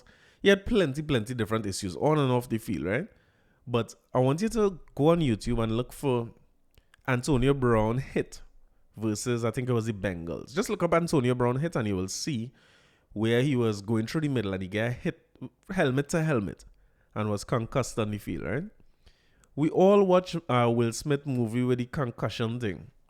And we might know about the issue that is CTE with the NFL, right? And you could just look into that and you'll see why a lot of parents don't want their children playing football anymore, right? So the name of it is chronic traumatic encephalopathy. Encephalopathy. Just say CTE, right? It could be easier for all of you, right? And you will, if you look at the images, you will see what they call a normal brain and then a brain on advanced CTE. The brain on advanced CTE is almost always smaller and you could see deformities. It's not the same shape as a regular brain. And you could see, if to the layman, it looks like degeneration because it's a different color. I don't know if I was going to say pathways there, but that probably had nothing to do with pathways. But the physical brain itself is going through something. And it's been a complaint in the NFL for a long time. How people behave or how people feel when they leave the NFL and they know something was wrong. And then a few doctors, led by the Will Smith was playing the guy, I can't remember his name, but talking about CTE being a problem in the NFL after taking hits for so long, either one big hit or several small hits, like linemen hitting each other every single play, right?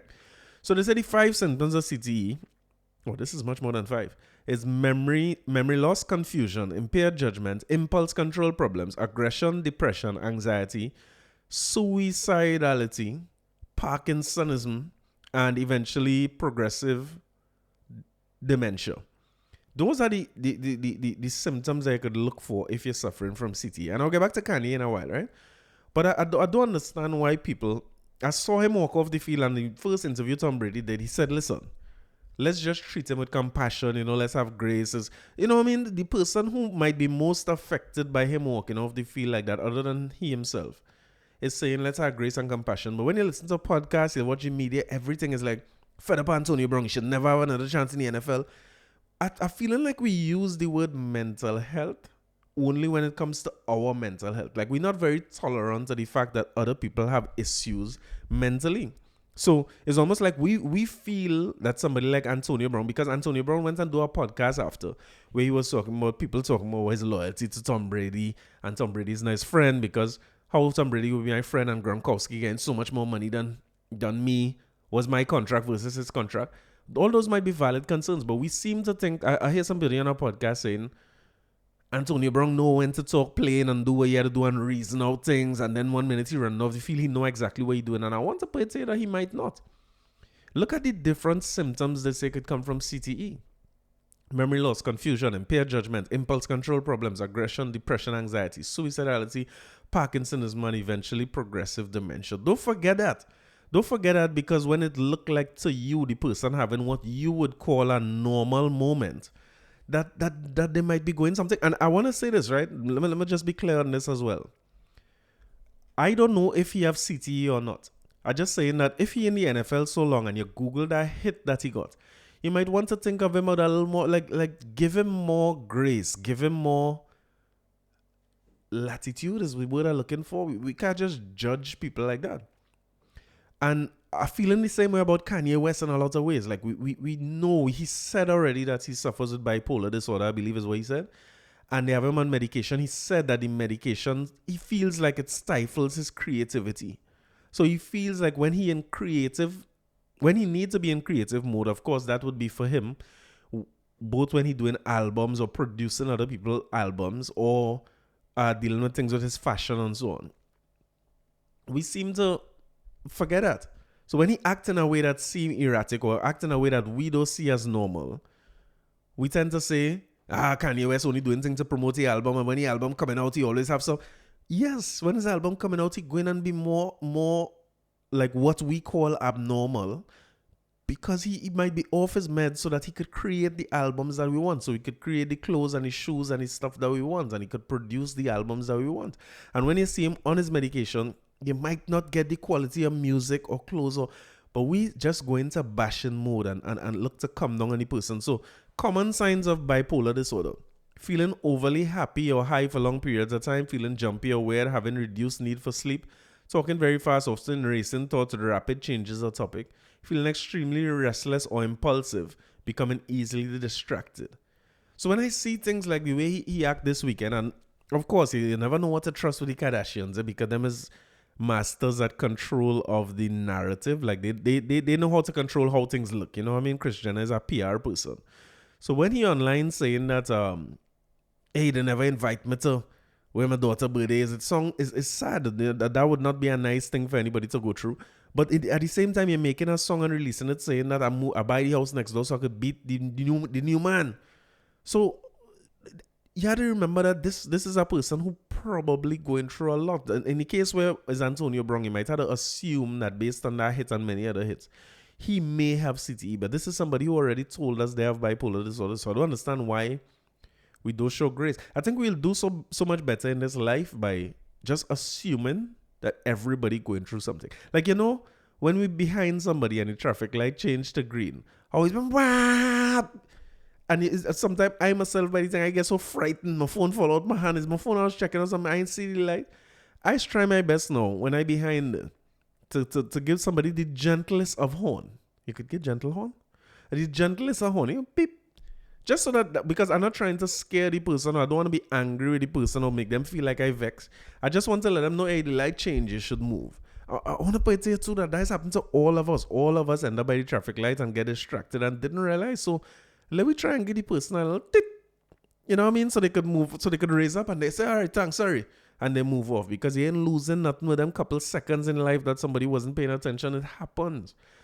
Understand that person who in that thing, suppose they now get a text message with somebody pass away, or they lost their job, or you know what I mean? They might be going through something traumatic at the time. So be gentle with one another. Just give them a little tip and say, you know what I mean? And a little person drive off. They might have CTE, they might have bipolar. There's so many different things everybody dealing with. And you know, you're going to know that when the world changing, when we also have that kind of grace for the person behind us who blowing the hard horn too. Because I see in traffic the other day, right? A woman was by the red light. Now, I the third car, right? But you know, I'm a little teeth policy. So I teeth. But me ain't do nothing because I'm not the person behind them. I'm waiting for the person in front of me now to let them know. When that light turned green and that woman didn't move, that man blast down and try to swing out like he wants. I don't know where to pass it, but he tried to swing out like he wants to go wrong. She and thing. Boy, that woman, like she pull up, she handbrakes. She could see the person thing, and when they look back, she just pull up her handbrakes and stop there. Now everybody blowing, and in other words, she's so vexed the man blow. She decided to hell with all you, nobody ain't passing.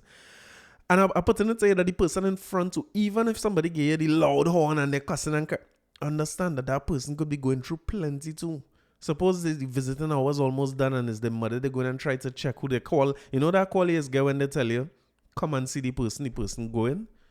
Suppose that is what the person blowing the long horn for. So even when I get the big horn, and I try my best to just let that person pass. If they pass and they cuss me and they show my middle finger and think, all right, no problem. I know you're going through a lot, so I go eat that. I cool in this moment. So I don't need the middle finger back or cuss you about gear back a bad drive and pull. I don't need to do all that. So I just point it to people to just think more about those things. Like treat everybody like they just went through the worst of their experiences and just have that grace and compassion for people. And let me tell you where they're coming from for me, right? When I was in Fatima back in the day, when I was in school, we had a friend who I grew up with since primary school. This is somebody who I spend time by, I spend nights by. His family who has been nothing but kind and amazing to me over all the years I know them since primary school. And we passed for the same school. We went secondary school together, and we remained friends in basketball and football and studies, friends in repeating because we couldn't pass the damn subject, and them just friends. We walk home together. I met with him the other day, and he was telling me, "I man teach him to take taxi." I didn't know none of this. This is from Standard 5 in Newtown days, and we lived through something that changed my perspective in life a lot, because when we were just about maybe in repeating age, this is how the story went, right? I remember going, I had my license, but he was driving a little while before me. So I was much comfortable when he drove versus when I drove because I was still a little frightened to drive. And we used to go up Pity Valley and play football. And if you know that road going down inside Pity Valley, I think it's Lucian Road. It's drains on either side, like box drain on either side. So I used to be frightened to go too close. And when cars come in, I used to want to drive in the middle of the road. So I never liked driving to go there. We used to go Pearl Gardens and Sweat. So what I used to do is go Cameron first by another partner was park the car there. And then he used to come and pick up all of us. So he come, normal story. I reach there, I park up and think I know my car safe. We jump in his car. And we have another partner to pick up like by the corner. Less than a minute away. So I in the front seat with him and he driving and he drive down the street. And I watch out the car and I see the fellow who is supposed to pick up walking coming towards the corner. And this man just speed past the corner. And I was like, yo, what going on? You forget we had to pick up Eggy? The fellow name was Eggy. I said, you forget we had to pick up Eggy? And that man say, who Eggy? And I said, boy, who Eggy? Go back reverse and pick up Eggy. And he just stopped, put the car in reverse and went back for Eggy. Now, me and Pate no mind. At that point, you're adding up these things after the fact. So he reversed, we pick up Eggy and think we went to play the basketball. Now, mind you, these times I no cell phone or nothing. And I'm feeling a little uncomfortable with how we driving because he's such a safe driver. He was so normal compared to the rest of us. He was better at all the sports, better in the academics, you know what I mean? And better at driving. He was just that dude. He is that guy. So I feel like, boy, why this man driving kind of wild? So, but I ain't mind because he know how to drive and I don't, right? We reach the Sweat now. We playing the basketball. Boom, boom, boom. Sweat going good and thing in your fittest days. So it's a fight. Every Sweat is a fight. You ain't coming off that court because loser come off, right? So in the middle of the Sweat, remember that this man bring all of us there. This is from Cameron to Pearl Gardens. So it's about a 20-minute drive when you're driving out there, right? Just to get through the back roads and head back Pearl Gardens, right? It's about a 10-15-minute drive or so to get across there. But a good walk, right? Too far to walk. And in the middle of the Sweat, I'm talking about not like when somebody called check or a point score, you're starting from on top if you know basketball, nothing like that. In the middle of the basketball, we hear the ball and he's just like, holy sorry boy, I had to go. My aunt cook some food, they had to go and get her food. She say I can't. It's like, nigga, what do you mean your aunt? What the hell you talking about? It's no cell phone for nobody to call you. So I want to know who bat signal he does. Your aunt cook food and this man jump in his car and drive off and leave us there. We had to walk back from... I mean, it's not death, life and death. I could walk, but you don't want to have to do that. He just jump in his car and gone. I never really paid that no mind. I say, boy, he like long time. You say, boy, he tripping off and he just... You ain't thinking of nothing of it. You just leave it like that. And I never... I don't know if it's immaturity or what. I never felt like I should like call him and say, boy... What the hell went on there, boy? Something was strange. Something was wrong. Anything up, you know what I mean? Is there anything you want to talk about? We just wasn't in that space back then. In my life now, if something like that happened, I'm going to talk to the person. Like, I'm going to say, oh, the other evening, my money living, what was that one? I never had a conversation about it. But what we did was have several conversations about it in his absence, where we trying to figure it out. And we get kicks and all them things. And I might even talk to him about it, or we talk to him about it, but we laugh at it. We leave that alone. Fast forward years later, I in Lockjack, right? Now, all this time, we see things like that before with him, and we hear things was going on. But I don't know if to call it fear. For me, it was more fear than anything else. You have this person up on a pedestal, and you're hearing that they're going through what somebody calling episodes and this and that. You don't know what's wrong, but all we know is somebody going mad. We don't know nothing about mental health, that you're still a normal person, that you might need medication, you might need support, you might be going through a phase, or we don't know what you're going through. You're just mad. And I drift away purposely. Drift away because I didn't want to be wrong that madness. And up to today, something I regret deeply. That's why I'm talking about it now, right? So, fast forward years later, in our class in Lockjack.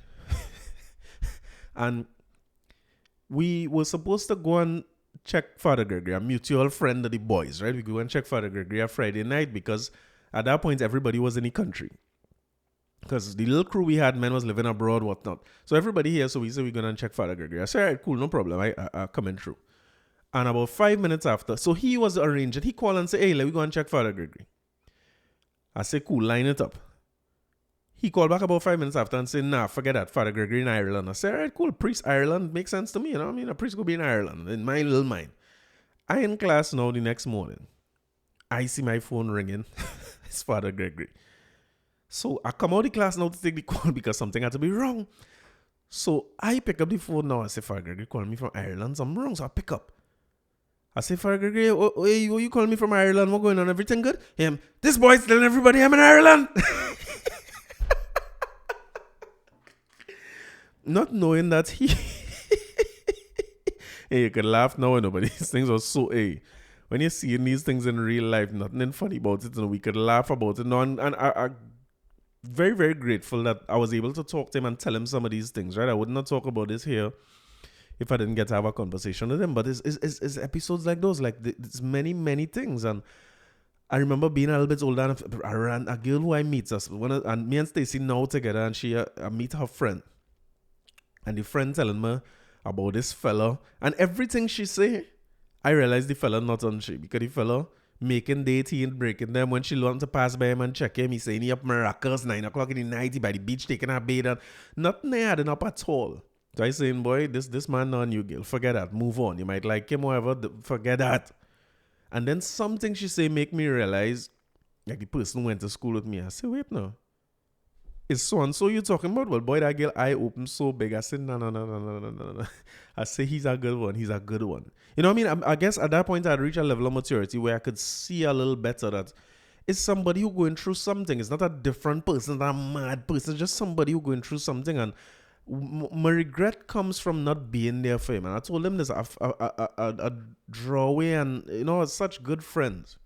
I just hear these stories go by, and I was too scared, I think, to pick up the phone and say, boy, I hear these things. What is going on, boy? You all right? You're check it. I was even, when he came down and he tell us, let we connect, and it's me and him alone, I was still a little bit like, hey, I ain't sure where your mental is at and them kind of thing, you know what I mean? So, but I was so glad that I did, and I get to sit down and talk to him and talk about some memories long before he had those issues. And we get to talk about those issues for the first time. And I get to finally hear about his own life, where he lives now with his children and things he's been going through and the kind of work he does.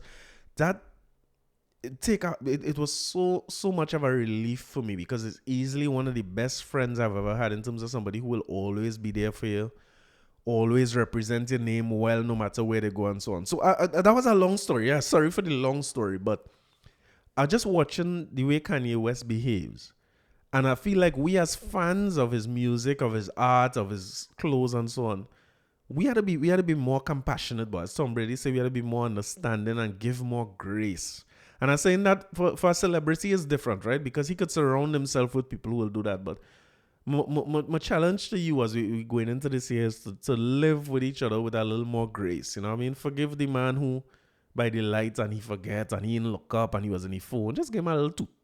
And if the person get you a long horn and blow you out because you're stopped by the traffic light, just get them way, let them pass. You know what I mean? They might be going through something. I go ahead and do that. Just get them, just let them pass. Just let them go through and don't worry about that. It's no sweat off your back, and you might make something just a little easier for somebody who might be carrying a burden that much more heavy than yours.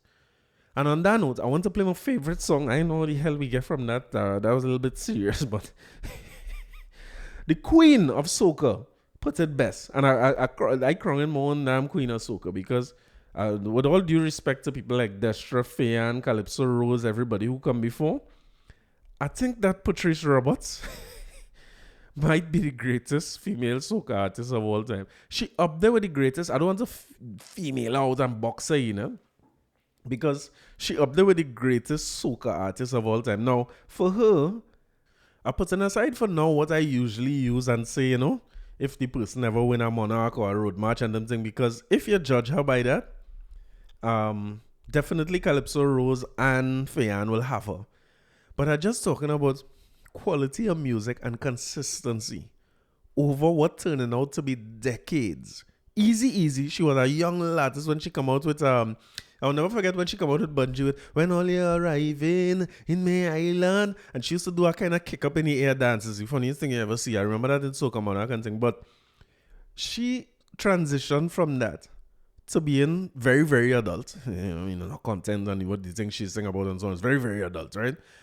But also just a giant in terms of like you could look forward to Patrice doing in a show. You don't hear about no performance where she flop. You're looking forward to hearing her sing. Her catalog so big now that she had to pick and choose. If she was to do a hour-long show, sometimes they get artists in a fete and they do a whole set, not just the songs from this year. Patrice gonna have some problems choosing where he wants to go with, because she has so many hits. And it might be a stopping just short of people like Faye, and I don't want to be disrespectful, but outside of Marshall and them who could put on concerts because they have decades of music, Patrice getting up there, she getting up there with and maybe she up there already, I saying getting up there, but the people who could do that now in soca is Marshall, Bungie, Faye, who am I missing? Destra definitely, Iowa definitely, there's Super Blue up there as well, of course. But it's really a handful when you think of it, of people who could go through eras of different types of hits and perform for solid hour and 2 hours and stuff and perform only hits or very, very big songs. It's not a lot of people. But Patrice Roberts on that listen all. I want to leave all with this one. Now, I can't sing along and say nothing over this song because this is for the ladies, so I'm leaving it for the ladies. I don't want to get involved.